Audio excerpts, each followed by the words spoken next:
j'espère que vous allez bien. Aujourd'hui on se retrouve pour mon bilan du mois de mai. Alors pour ce mois-ci, j'ai pas mal de choses à vous présenter et surtout pas mal de mangas. Enfin j'ai énormément lu, mais j'ai énormément lu de mangas. On commence tout de suite avec ma première lecture du mois qui était La fille du roi pirate de Tricia Levenseller. Donc je vous avais dit que j'étais dans une phase où j'avais très envie de lire de la piraterie, de la fantasy pirate. Et ayant vu passer cette saga plusieurs fois dans mon feed Instagram, d'ailleurs je vous mets mon Instagram si vous voulez aller vous abonner, ça fait toujours plaisir. Donc, on nous parle d'une jeune fille qui est, comme le titre l'indique, la fille du roi pirate. Et son père lui donne comme mission de récupérer des morceaux de cartes pour trouver l'île des sirènes. Au début on ne sait pas trop pourquoi ni comment, tout ce qu'on sait c'est qu'elle arrive à s'infiltrer sur un bateau où il est censé y avoir une carte, sauf que tout ne va pas se passer comme prévu. Alors, on a un univers assez sympa qui de prime abord m'intéressait. Le premier tome, je l'ai vraiment vite dévoré en réalité. Donc c'est une duologie, plus un tome annexe. Donc ce premier tome, je l'ai dévoré, j'ai trouvé que c'était très chouette. Maintenant, il y avait pas mal de remarques que j'avais à faire par rapport à ça. C'est que c'est une fantasy young adulte, donc ça se ressent, c'est très simple, entre guillemets. Alors quand je dis simple, c'est pas péjoratif, c'est juste que toute l'action se passe sur un bateau. Donc bien évidemment, il n'y a pas vraiment de world building, il n'y a pas vraiment un passif dans le monde dans lequel on est. En fait, on nous explique pas vraiment où on est. Enfin si, vous savez plus ou moins dans quelle atmosphère, dans quelle vous avez certaines îles, trucs, machin.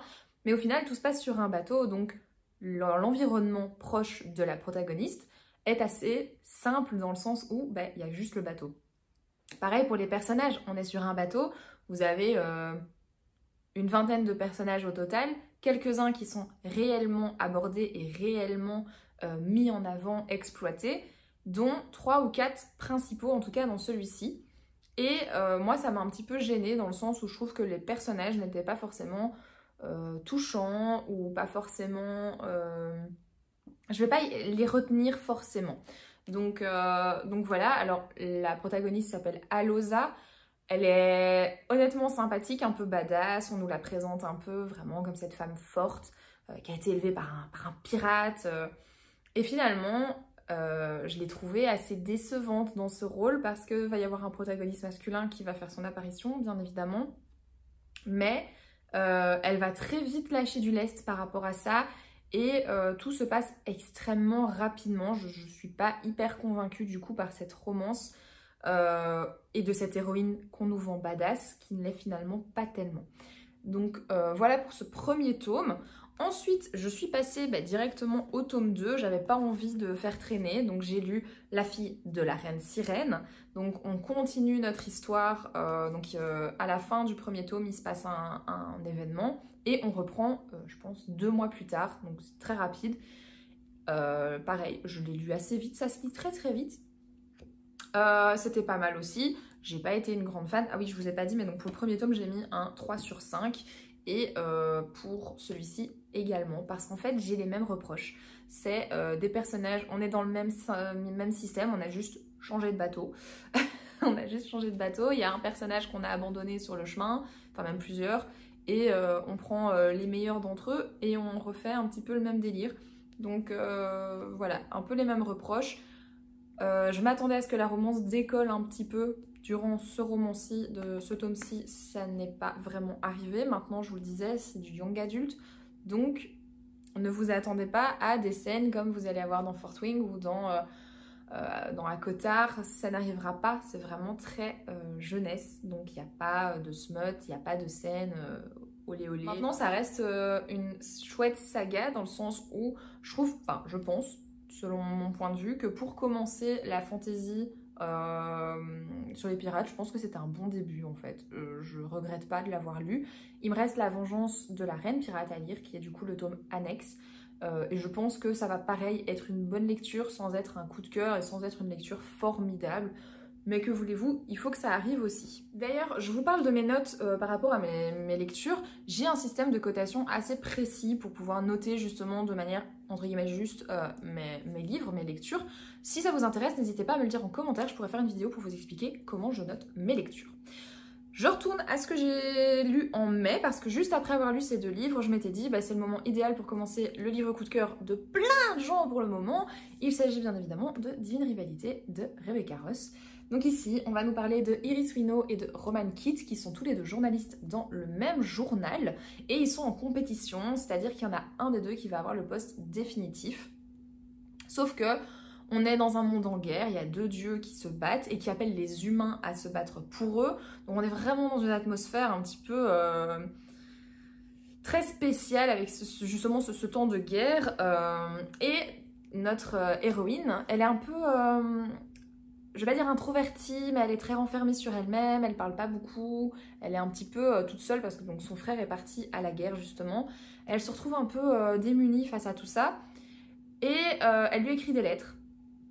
Elle lui écrit des lettres et en fait un jour elle va recevoir une réponse donc, de quelqu'un qui n'est pas son frère et elle ne sait pas qui c'est. Voilà, l'histoire va se développer par rapport à tout ça et je comprends totalement que ça a été un gros coup de cœur pour pas mal de monde. J'ai vraiment aimé pas mal de choses dans ce livre. Le fait qu'il y ait cette histoire de correspondance, l'atmosphère elle était dingue, c'était vraiment très palpable. La description des lieux était incroyable, mais j'ai pas eu le coup de cœur parce que j'ai trouvé que c'était très long. En fait, le 3/4 du livre est très très lent, il se passe pas grand chose. Et j'étais là, mais pourquoi c'est le coup de cœur de plein de gens? Je comprends pas, il se passe pas grand chose, il se passe rien, c'est lent. On nous vend une romance du coup, Rivals to Lovers, des rivaux qui deviennent amoureux. Je veux dire, c'est induit dès le départ sur la couverture et dans le résumé, enfin voilà, c'est induit. Et j'ai trouvé que ça prenait une plombe à se mettre en place. Le personnage de Roman m'a énormément déçue parce que, alors oui, il est un peu, je vais pas dire qu'il est moralement gris, là, morally grey, mais il a des traumas par rapport à sa vie, ce genre de choses. Mais je trouvais que c'était un peu trop facile dans le sens où il est quand même pas hyper cool avec la perso principale. Il y a des choses qui se sont passées et j'étais là genre, franchement, je suis pas fan. Et à la fin, on arrive, il reste un tiers du livre, je crois, et tout s'est accéléré. J'étais là, mais comment on peut passer d'une situation A à cette situation B aussi rapidement? Alors ok, vous allez me dire, mais c'est une situation de guerre, tu sais, trucs, machin. Alors je comprends, sans comprendre. Voilà, je comprends sans être à la fois à 100% convaincue par cette histoire d'amour et par ce... Voilà. Par contre, fin extrêmement intéressante. Je m'y attendais un petit peu, je le sentais venir. Ça puait. Donc voilà, mais donc j'ai hâte de lire la suite parce que la fin m'a laissé vraiment sur un... c'est pas possible ça. Donc je me dis voilà, j'ai vraiment hâte de lire la suite. Il semblerait que c'est une duologie. Que ce soit une duologie, donc j'attends avec impatience le tome 2. En plus, il est juste magnifique et je trouve que l'histoire est vraiment bien construite. Je lui ai mis un 4 sur 5 quand même. C'est pas une si mauvaise note, c'est juste que j'ai pas le coup de cœur du tout. Mais voilà, pareil, hein, j'ai envie de vous dire, les coups de cœur, ça se commente pas. Parfois, il y a des lectures, je vous en parlerai d'ailleurs pour une autre, qui n'est pas cotée 5 sur 5, mais qui est quand même un coup de cœur. Donc, voilà. En parallèle de Divine Rivalité, parce que j'avais un petit peu de mal à me mettre dedans, je me suis dit que j'allais commencer quelque chose de plus light pour pouvoir un petit peu me sortir des romans, de la fantasy et tout ça. Je lis énormément de fantasy, je crois que c'est mon genre préféré. Mais parfois j'ai un petit goût de trop en fait. Et donc je me suis dit, replonge-toi dans quelque chose que tu aimes bien, que tu connais et qui va te faire du bien. Et donc j'ai recommencé Nana, donc le manga de Ai Yazawa. Il y a 21 tomes en tout. Moi pour le moment j'en ai lu 10, 11, 10, je sais plus, 10 je crois. 10 ou 11, bref, c'est pas très grave. Ça se lit assez vite, hein. C'est des mangas. Moi les mangas, je peux vous en lire 2 ou 3 par jour sans problème et sans... Enfin voilà, je trouve que ça se lit extrêmement rapidement. Nana, c'est l'histoire de 2 jeunes femmes qui montent à Tokyo en même temps. En fait, elles ont plein de trucs en commun. Elles montent à Tokyo le même jour, dans le même train, et elles ont le même prénom. Va s'en suivre des événements qui vont faire qu'elles vont être réunies aussi dans le même appartement. Et en fait, elles vont partager leur vie et leurs amours, leurs déboires et tout ça. Moi, c'est un manga que j'ai découvert quand j'étais adolescente, qui m'a énormément touchée. Les deux protagonistes sont incroyables, les deux personnages sont... Enfin voilà, les deux nanas sont super gays. Donc vous avez Nana Ozaki et Nana Komatsu. J'ai toujours du mal avec son nom, elle. Donc Nana Ozaki, c'est un personnage un peu... très punk, très grunge et tout ça. Et puis alors vous avez Nana Komatsu qui elle est une fille un peu mignonne. Elle n'est pas au stade d'être Lolita, hein, mais c'est une fille un peu citadine, toute... Enfin voilà. Elle est trop mignonne et tout ça. Et en fait on va suivre leur vie. On va suivre leurs échanges et j'adore. En fait c'est une saga qui me parle énormément, qui parle des choses d'adultes. Alors quand j'étais ado, je pouvais pas forcément tout comprendre. Aujourd'hui je le relis avec un regard d'adulte et je me rends compte à quel point en fait c'est juste, ça va nous parler donc d'amour, d'amour interdit, d'amour adolescent, d'amour adulte, de sexualité, ça nous parle également de l'adultère, enfin voilà, c'est quelque chose de super gai et moi ça m'a fait découvrir pas mal de choses aussi. Quand j'étais plus jeune, il y avait pas mal de... Enfin un jour je me suis pas dit « Ah, je vais écouter du punk ». Non, Nana m'a fortement aiguillée là-dedans. Et j'ai découvert pas mal de choses qui aujourd'hui font partie de ma vie grâce à Nana. Donc c'est une saga, c'est un manga que je garderai dans mon cœur toute ma vie. Donc ça c'est un véritable coup de cœur. Tous les tomes sont incroyables. Si vous ne connaissez pas, je vous le conseille à fond parce que c'est vraiment super chouette. On continue, on est presque à la fin. Il me reste 2 livres à vous présenter. Au mois d'avril, j'avais lu le premier tome de Kéléana. Je vous avais dit que j'étais pas convaincue, que j'allais quand même continuer parce qu'on m'avait dit que. Donc au mois de mai, j'ai lu le tome 2. C'est donc Kéléana, la reine sans couronne, toujours de Sarah Jimas bien évidemment. Et comment vous dire, on m'avait dit non, tu dois attendre jusqu'au tome 3, tu vas voir, ça va être bien. Bah, déjà le tome 2 m'a convaincue. Donc en fait je vais vous dire direct, le tome 2 m'a totalement convaincue. Au début j'étais là, ouais c'est reparti, c'est pas convaincant. Puis à la moitié, gros banger, j'ai trouvé ça excellent. J'ai trouvé ça dingue. Alors, toutes les critiques que j'avais sur le tome 1 sont parties au tome 2. Donc comment vous dire que ça ne pouvait que me plaire en fait. Je vous disais, dans le tome 1, on avait un triangle amoureux qui s'est développé au bout de 20 pages. Je trouvais ça horrible. Il a disparu. Il a entièrement disparu. J'étais là... Ah, franchement, j'étais trop heureuse. Les personnages que je trouvais pas trop attachants sont devenus méga intéressants. En fait, on sent qu'elle a pris du recul. Enfin, je dis ça... je trouve qu'elle a pris du recul par rapport au tome 1. Et qu'elle a approfondi les personnages qui nous intéressaient vraiment. Et j'ai trouvé ça, du coup, super chouette. On passe de révélation en révélation. Vous me connaissez, j'adore les complots politiques. C'est bourré de complots politiques, c'est incroyable.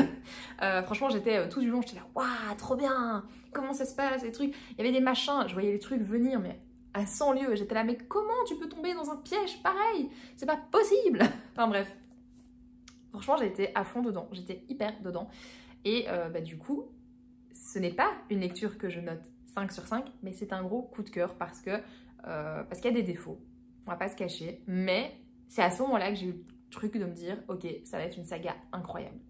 Donc moi j'ai vraiment ce système de, je peux noter une lecture 4 sur 5 parce que voilà, il y a des trucs qui m'ont quand même dérangé, mais malgré tout, je porterai ce livre en me disant... Enfin, je vais toujours me souvenir de ce livre en me disant c'est ce livre-là qui m'a fait aimer la saga et où je me suis dit je vais continuer. Du coup, je vais continuer, bien évidemment. D'ailleurs, je vous prépare une vidéo sur mes sagas en cours pour vous dire un petit peu où j'en suis dans toutes les sagas. Donc voilà. Et dernière lecture de ce mois, et on ne termine pas par la meilleure, je vous le dis. Je l'ai vu passer sur les réseaux. La maison d'édition a fait énormément de marketing par rapport à cette sortie. Et donc, j'étais persuadée que ça allait me plaire. C'était un livre qui avait tout pour me plaire et qui, finalement, m'a énormément déçue. Et il s'agit de Sing Me to Sleep de Gaby Burton. Donc, c'est le chant de la sirène. On nous raconte l'histoire de Sacha, Saïché, tout ce que vous voulez. Je ne sais pas prononcer ce nom. Qui est une sirène, mais qui vit dans un monde où toutes les sirènes ont été décimées. Et donc, elle doit cacher son identité. Sauf que pour pouvoir s'élever socialement, elle est dans une école où en gros vous avez un concours à la fin et la personne qui gagne ce concours a le meilleur poste en tant que soldat. Sauf que cette année, le meilleur poste, c'est d'être au service du prince héritier. Elle doit se cacher, mais elle va au service du prince héritier. Bref, elle fait tout ça pour des raisons personnelles et familiales que vous découvrirez si vous le lisez. Sauf que moi, en fait, je pense vraiment qu'il peut plaire à beaucoup de personnes, mais il se passe pas grand-chose. Les personnages sont... Enfin, moi, j'ai vraiment pas aimé le personnage principal de Sacha, là, Sacha. Je l'ai trouvé... Je l'ai trouvé un peu bateau. C'est... Je sais pas, je la comprenais pas. C'est une sirène, donc l'eau lui parle et tout ça. Et quand elle est près de l'eau... Ah oui, parce que je vous ai pas dit, elle est meurtrière en plus de ça. Et elle doit cacher ce côté de qu'elle fait des meurtres, enfin qu'elle tue des gens. Et en gros, bah, elle est sur un endroit, enfin elle est dans un endroit où il y a plein d'eau et tout.